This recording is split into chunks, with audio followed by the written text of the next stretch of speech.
Hello, Great Faith family. This is Dr. Grace. I'm doing a medical moment. I don't have much time. I have to be somewhere around at 6, but I just wanted to take some time out. I know it's Sunday evening. I know it's not Monday, but anyway, I'm at my office, as you can see.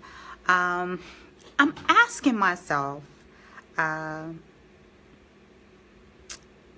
are the signs of being stressed? And one of the first signs of it is being overwhelmed.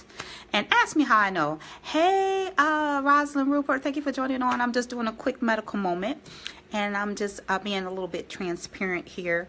You know, being a medical doctor and all the responsibilities that I have as a doctor, you know, and serving the man, woman of God at Great Faith Ministries International in any capacity that they ask. Serving the patients, being a mom, being a G mom, you know, helping my family, helping my mother, and all that other kind of stuff. You know, your plate can sometimes be a little bit full. Yes, it can. So what do you do when you start feeling a little bit overwhelmed? So I'm going to tell you one of the things that I do when I start feeling a little bit overwhelmed. I step back and I stop. And I take an assessment of everything that I have to do. First of all, I am getting better at using my calendar, you know, being that we do have cell phones and all that good kind of stuff. You know, at first, I was not doing what I was supposed to do, is putting appointments in my, you know, on my calendar and all of that. I try to keep everything in my head.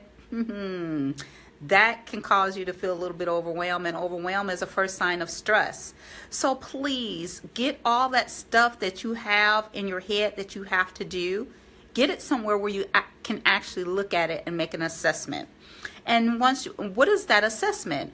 Prioritizing. That's what you need to do. Is this something that I really need to do? This is something that I have to do.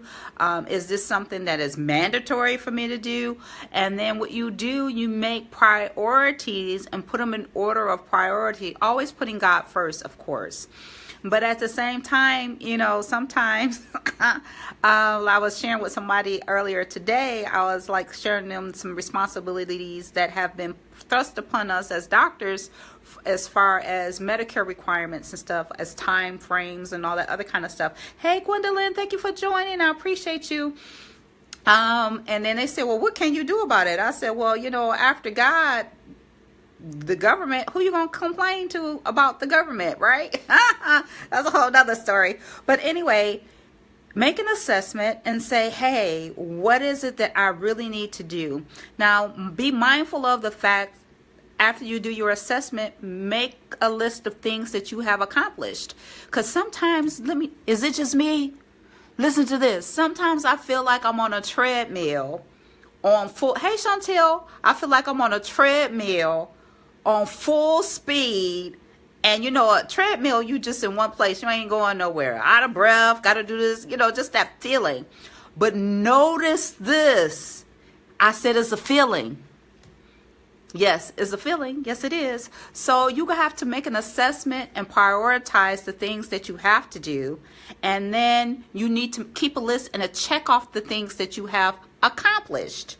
So that will get rid of that feeling of being overwhelmed. Oh my God, you know, that kind of thing. So make an assessment of things that you need to do. Prioritize, of course, putting God first in everything that you say and do. But at the same time, make a list and check it off so you can see what you have accomplished. And that should take away some of that feeling overwhelmed.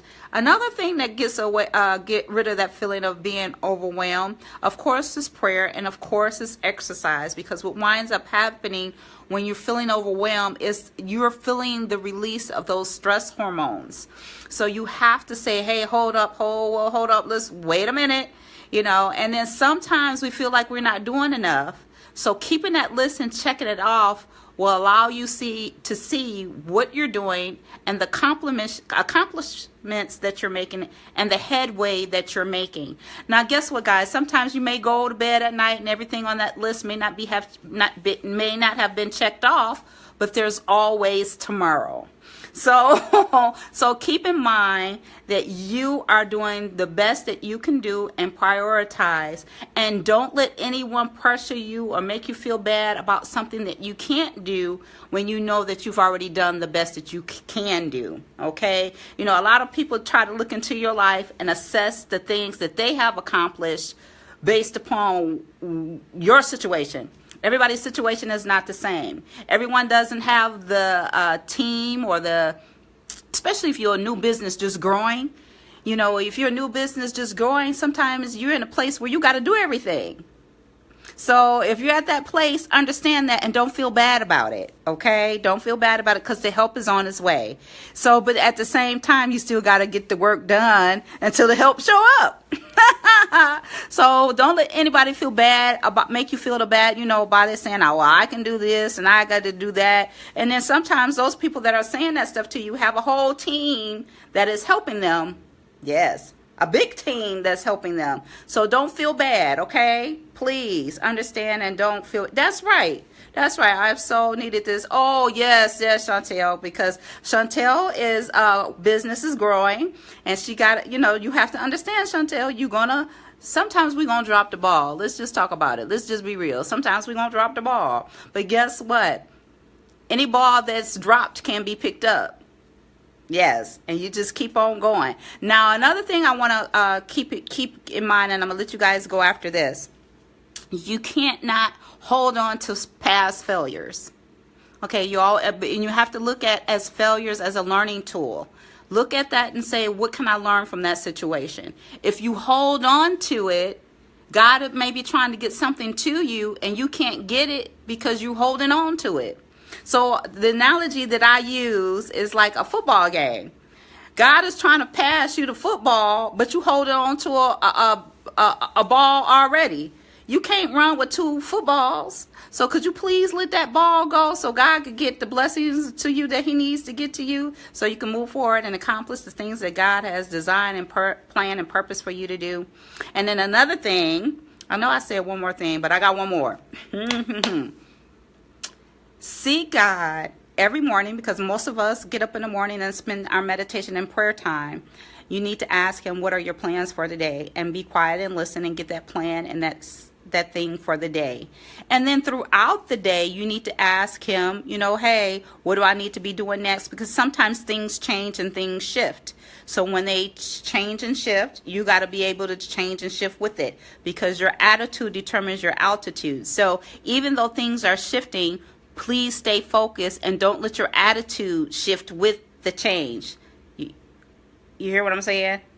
Yeah, because all things work together for your good. So even though it may not have worked out that way, that means it's still working together for your good. So again, this is Dr. Grace, the medical moment. Please don't let the feelings of overwhelm turn you into an abundance of stress, because stress can cause a lot of health problems. So there is a way that you can manage stress, okay? So please tune in tomorrow to Medical Monday at 8 p.m. Yes, I know Great Faith people under the sound of my voice. Yes, we do have service tomorrow, but there still will be a Medical Monday on Monday tomorrow. I have a fill-in. It's going to be a surprise guest, so I need you guys to tune in. We're going to be talking about Money Medical Monday. Yes, the prophet talked about how there's going to be a change in currency, and we're going to be talking about a little about that tomorrow. So I have someone that's going to be on talking about that. And so even if we may not be there to see it, or I may not be on there tomorrow, I still want you guys to watch it, to watch the replay, and please invite and share, because we still got to keep things moving.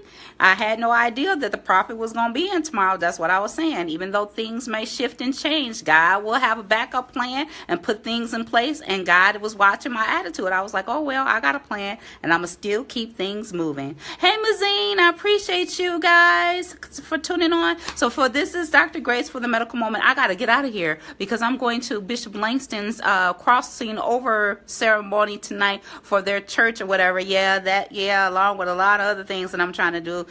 So I gotta go. Love you guys. Grace and peace. God bless. Bye for now.